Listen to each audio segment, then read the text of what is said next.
welcome. You're watching Business Today TV. I'm Sakshi Batra and this is Market Today, a show where we'll help you understand the current action on the D Street, starting from the benchmark index moves to sectoral action and all the stocks that are buzzing in trade. We'll get you expert views to find out where exactly is the Nifty likely to head in this October series and which are the sectors and the stocks that you should keep on your radar that are likely to outperform and give you better than the market returns as well.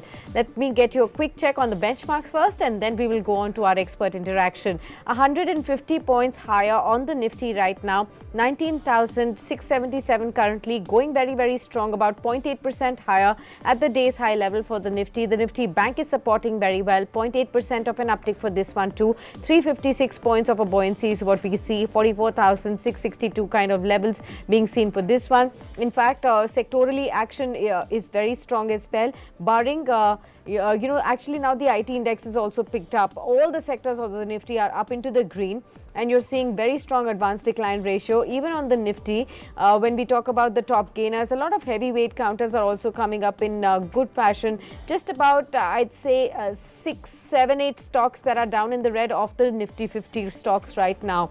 Now, as the top gainer, you do have NTPC, Hindalco as the following stock as well. But of the 7-8 stocks that are performing the most on the Nifty, you will see a lot of names coming in from the pharma pack.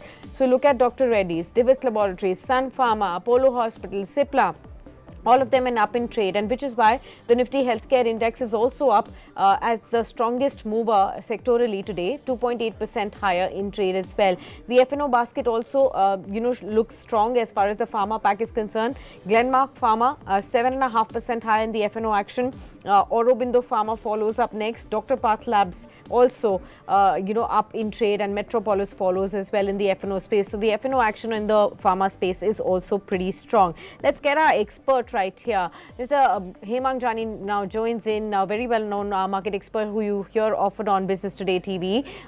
Sir, thank you so much for taking the time out for this discussion. I want to first begin by asking you about, are you optimistic about the October series, looking at the moving pieces right now? The last week entirely has been all about gauging how much worse can the global negative catalyst really go to the crude oil prices, the rising dollar index. We've been tracking the treasury yields as well, the hawkish tone of the Fed. So a lot of things right there. But markets perhaps are having a mind of their own. After a slight bit of consolidation in the last week, we're again picking up pace. Your thoughts? Yeah, good morning and thanks for having me. I think October series at the index level, we should see some consolidation come through because while past 2 days we've seen a sharp correction at the index level and the broader markets as well. But in the overall scheme of things, the correction at the Nifty level is barely about 2.5 to 3%, maybe something more for the mid cap and little more, let's say about 3.5, 4% for Bank Nifty. So having seen a big rally over the last 6 months, the correction is not much. Globally, the macro situation is not looking that great. The crude price, the interest rates, the US markets also, we have seen this series, they're down about 4 to 6%. The Nasdaq is down more, the S&P will be down about 4% or thereabout. So index level, we have to be a little more careful and we could be in a consolidation mode. But having said that, the fact remains that you will have individual triggers for sectors, be it pharma, be it auto, and depending upon the incremental data points and cues, we could see good moves there. Okay, got that. Let me actually talk to you about the buzzing space today, and that is the pharma space. Remember, the pharma sector is the biggest loser of the September series, but today, on the first day of the October series, it's picked up what, like 3% already at 15,480 odd levels for the Nifty Pharma. And most of these stocks are actually coming back with a very strong move. Of course, apart from the heavyweight counters and the Nifty majors like Dr. Reddy's, Cipla, Divis Laboratories, Sun Pharma, that have been showing some kind of a movement in the last week, 10 days or so. But it's the mid-cap counters that are coming back very strongly. Glenmark Pharma up 7.5%, Oro Pharma 7% higher today, Eris Life Sciences 7% higher in trade today. What are you making of the kind of move that we are looking into the pharma space? Do you think, as a contrarian bet, what lost in September could come back and be a stronger performer in October? Basically, it's actually two, three reasons. One is that for certain companies like Cipla, there is a possibility of stake sale, whether it happens to Torrent or anybody else. Yeah. In case of Aurobindo, there is a launch of the cancer drug Revlimid, and which is why we are seeing a good amount of action there. So you're seeing stock specific news flow driven movement. Also, quarterly numbers. We are going to see the previews notes come through, and the sense is that basis the current US general pricing and the Indian domestic business outlook, some of the companies would deliver good strong set of growth. So I think a combination of the results expectations and company specific news, we are seeing action, and I think that will continue. We like something like a granules with the mid cap pharma space, which is doing well. Also, Ipca. We think that given the pricing that is there for API, this quarter they should deliver good set of numbers. These are the preferred picks that we have within the pharma space. Okay, understood. The other space that I wanted to discuss with you was also the IT pack. I mean, of course, after yesterday's, indications from Accenture, the guidance, the muted guidance that has come about, what does it really mean for the Indian IT companies?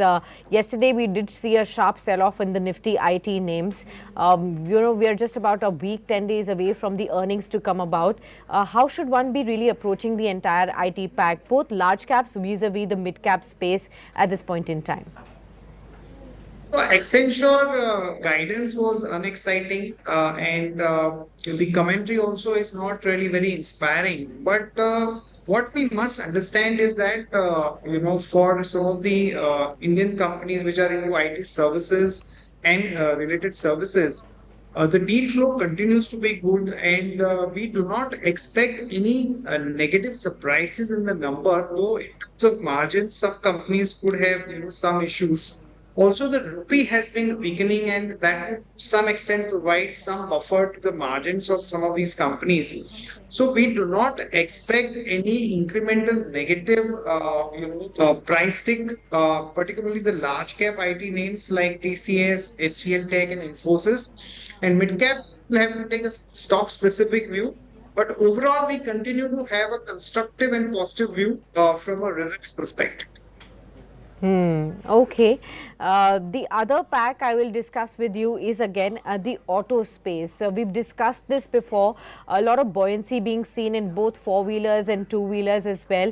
And right now, the trigger point could be that the reports are suggesting that we could actually see record sales in September month also for a lot of auto companies right ahead of the festive season. How would you be approaching the entire auto pack right here? What would you advise in terms of investments? Where should one be headed? Should it be four-wheelers? Should it be two-wheelers?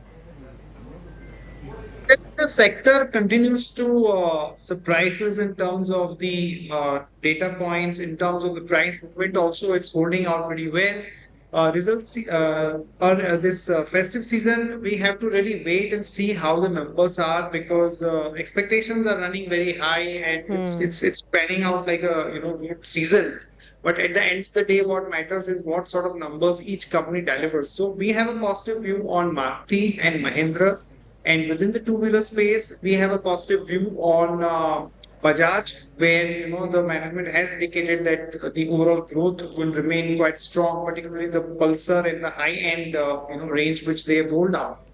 So we will have to take a very stock-specific view, but overall on the sector, our view is positive. Okay. Let me get a little stock specific view also from you today. NTPC is the top gainer. It's up by 4%, 246. The stock has been continuously clocking in newer highs. The energy pack as a whole has been a buzz in the last 2 or 3 months odd or so. Along with it, we've seen Power Grid moving. Coal India has been in momentum. In fact, it's at 5-year highs as well. The kind of move that we've been seeing up on a monthly chart, up on a 6-month chart as well. Apart from it, NHPC is up in trade, SJVN is up in trade, and these stocks keep coming back after a few days. Again, there is a fresh bounce. How does one really look at this entire space, and any particular favorites of yours from this basket? some of these power names, PFC, REC, NTPC, the action is driven also by the flows because of the CPSC rebalance and a couple of indices where you are seeing a bit of rebalance where their weights have increased. And our take is that some of these companies they have done pretty well through this year, and the focus on the power theme in terms of the growth, in terms of the peak demand, and the reforms. That theme looks quite interesting, and they are also good dividend yield plays. So NTPC is something that we like, but we would not be comfortable buying it for PFC and REC, which have run up too much in the last about 4 to 5 months. Okay. Fine. Let me ask you some more stock specific questions. The other one for you is L&T. Record high levels again for this one. Big order win even announced today.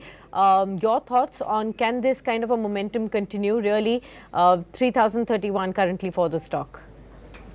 So actually, two reasons why we are seeing such a good, strong action. One is that the capex and the order book and the hydrocarbon theme, because crude prices are high and large part of the business is coming from the Middle East, which is good for L&T.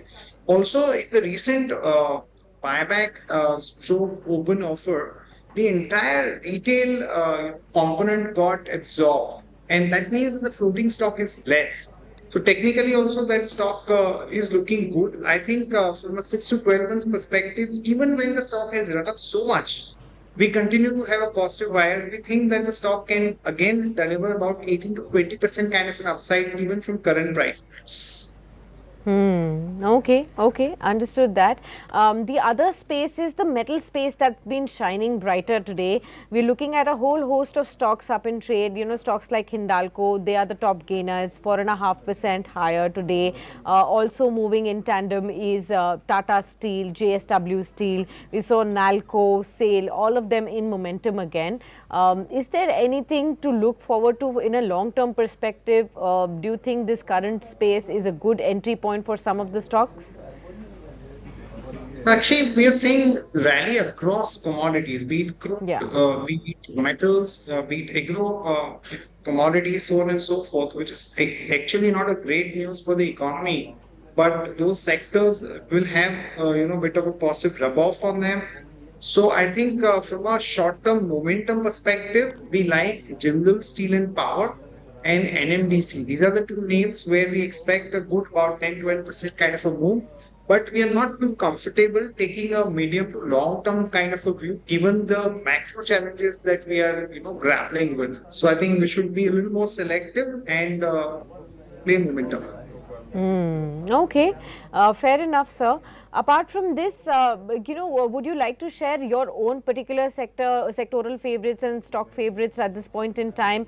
We're already at the end of the first half of the financial year, and the second half begins now. If I have to ask you for the next 6 months, which would be your top favorite sector and any particular stocks that you would like to advise now?